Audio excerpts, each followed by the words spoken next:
Hello friends, welcome to biology lover. आज हम एक कॉन्सेप्ट समझेंगे, नॉन रिजेक्शन क्या होता है और उसके कॉन्सिक्वेंस में एन्यूक्लियोडी होता है। और उसके बारे में दो प्रॉब्लम देखेंगे। एक ओएबीएस में पूछा गया था नेक्स्ट ईयर में, और CISR net part B type का भी एक क्वेश्चन देखेंगे, ताकि डिफिकल्टी क्वेश्चन आए तो हम उसे सॉल्व कर सके। तो नॉन रिजेक्शन क्या होता है? तो failure of the chromosome separation during the cell division. ये माइटोसिस में भी हो सकता है, मेयोसिस में भी हो सकता है। तो हम जानते हैं सेल जब सेल डिवीजन में रहता है, मेटाफेज में जो क्रोमोसोम होता है सेंटर में अलाइन होते हैं और एनाफेज में वो सेपरेट होते हैं। अगर वो प्रॉपरली सेपरेट कर जाते हैं वो उसे प्रॉपर रिजेक्शन बोला जाता है। अगर वो फेलियर हो करता है, सेपरेशन में फेलियर होता है, उसे नॉन रिजेक्शन बोलते हैं। और यहाँ पर देख सकते हैं क्रोमोसोम जो प्रॉपर तरह से सेपरेशन नहीं हो रहा है, नॉन रिजेक्शन हुआ है वन पेयर ऑफ क्रोमोसोम में। तो इसके बारे में हम दो प्रॉब्लम देखेंगे, ताकि एग्जाम में क्वेश्चन आए तो हम उसे सॉल्व कर सकते हैं।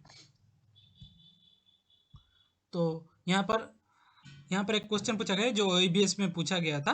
तो if homologous chromosome do not segregate at anaphase 1 during meiosis, what will be happen. यहाँ पर बोला गया है कि अगर एनाफेज 1 में क्रोमोसोम प्रॉपरली सेपरेट नहीं होते हैं, नॉन रिजेक्शन होता है, तो मतलब सेपरेशन मतलब नॉन रिजेक्शन होता है, तो क्या कॉन्सिक्वेंस होगा। तो यहाँ पर पूछा गया there will be segregated in anaphase 2।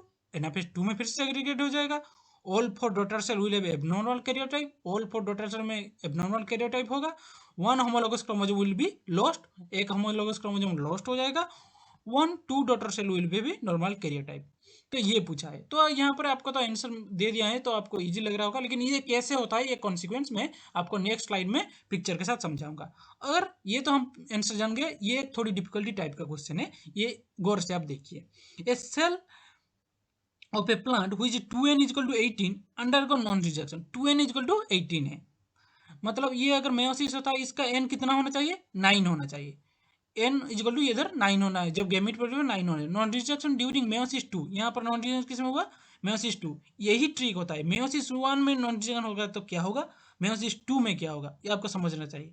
If only one chromosome undergo non rejection, सिर्फ एक क्रोमोसोम में पेयर में नॉन रिजेक्शन हुआ है। यहाँ पर तो 9 पेयर है, एक पेयर में बोला है। How many chromosome will be the aneuploidy gamete content at the completion of the meiosis. अगर वो एन्यूप्लॉइडी गैमेट मेयोसिस 2 में नॉन रिजेक्शन होने के बाद कितना गैमेट कंटेंट करेगा। तो यहाँ पर बोला ये 9 क्रोमोसोम उसमें कंटेंट होगा, बोल दिया। और दूसरे में बोला 9 एंड 8 रहेगा, दूसरे में बोला 10 रहेगा, दूसरे में और तीसरे में बोला 7 एंड 8 क्रोमोसोम रहेगा, और 10 और 8 क्रोमोसोम। हम जानते हैं यहाँ पर तो मेयोसिस 2 के बाद एक सेल प्रोड्यूस नहीं होता, 2 सेल प्रोड्यूस होता है, तो टोटल 4 सेल प्रोड्यूस होता है। ये तो छोड़ो, तो आंसर क्या होगा इसका हम कैसे बताएंगे। चलो मैं आपको एक बहुत ही अच्छा इलिस्ट्रेशन के साथ एक एग्जांपल दिखाता हूँ, उसके बाद आपको ये क्वेश्चन इजीली सॉल्व होगा। सो आइए, तो यहाँ पर नॉन रिजेक्शन दिखाया गया है, failure of the chromosome separation दिखाया गया है। यहाँ पर आप देख सकते हो मेयोसिस 1 में नॉन रिजेक्शन हो रहा है। यहाँ पर 2n इक्वल टू 4 दिखाया गया है, क्योंकि सारा 9 पेयर दिखाना मुश्किल है। तो यहाँ पर नॉन रिजेक्शन पहले मेयोसिस 1 में होता है, तो क्या होता है, दूसरे सेल में यहाँ पर 3 पेयर ऑफ क्रोमोसोम आ जाता है, इसमें एक पेयर ऑफ क्रोमोसोम आ जाता है। और ये जब मेयोसिस 2 में फिर से डिवाइड होते हैं, तो ये जब सेल देते हैं वहाँ पर n+1 प्रोड्यूस होता है। एन नंबर ऑफ क्रोमोसोम होना चाहिए था, लेकिन n+1, इधर भी n+1 और ये n-1 और n-1। तो अगर मेयोसिस 1 में या किसी भी फेज में, इसमें बोल दिया कि एनाफेज 1 में या मेटाफेज 1 में क्रोमोसोम सेपरेशन में फेलियर हो गया अगर मेयोसिस 1 में, तो चारों गैमीट का जो कंडीशन होगा वो एन्यूप्लॉइडिक कंडीशन होगा। Chromosome number n number of नहीं रहेगा, डिफर कर जाएगा नॉर्मल से। अगर लेकिन हमारे क्वेश्चन में, सेकंड क्वेश्चन में क्या पूछा गया था, अगर नॉन रिजेक्शन या एन्यूप्लॉइडी होता है, नॉन रिजेक्शन क्रोमोसोम सेपरेशन में फेलियर होता है मेयोसिस 2 में। मेयोसिस 2 में यहाँ पर देखते हो मेयोसिस 1 नॉर्मली हो गया, सब में क्रोमोसोम इक्वली आ गया। लेकिन यहाँ पर मेयोसिस 2 में जब ये सेल सेपरेट कर रहा है, ये प्रॉपरली सेपरेट नहीं कर रहा है एनाफेज में, तो यहाँ पर दो सेल का एबनॉर्मलिटी मिलेगा, एक n+1 और एक n-1, और दो सेल तो नॉर्मल बना है। तो वहाँ पर क्या बोला था कि दोनों सेल में नॉर्मली मेयोसिस 1 हुआ था, और नॉन रिजेक्शन किस में हुआ था, मेयोसिस 2 में। मेयोसिस 2 में तो कितना गैमेट प्रोड्यूस होगा, वहां पर 2n इक्वल टू 18 था, और n इक्वल टू क्या है, 9।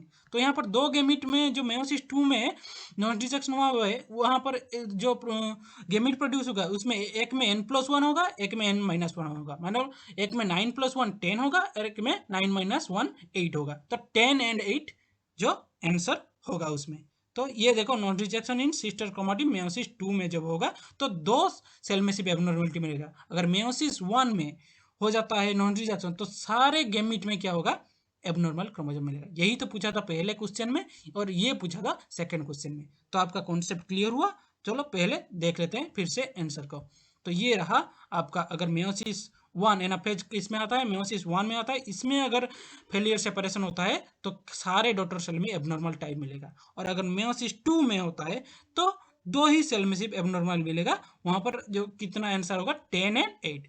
तो मैं सोच रहा हूँ आपका कॉन्सेप्ट क्लियर होगा और ये क्वेश्चन के हिसाब से आप क्वेश्चन को सॉल्व कर पाएंगे ये कॉन्सेप्ट के साथ। So thank you.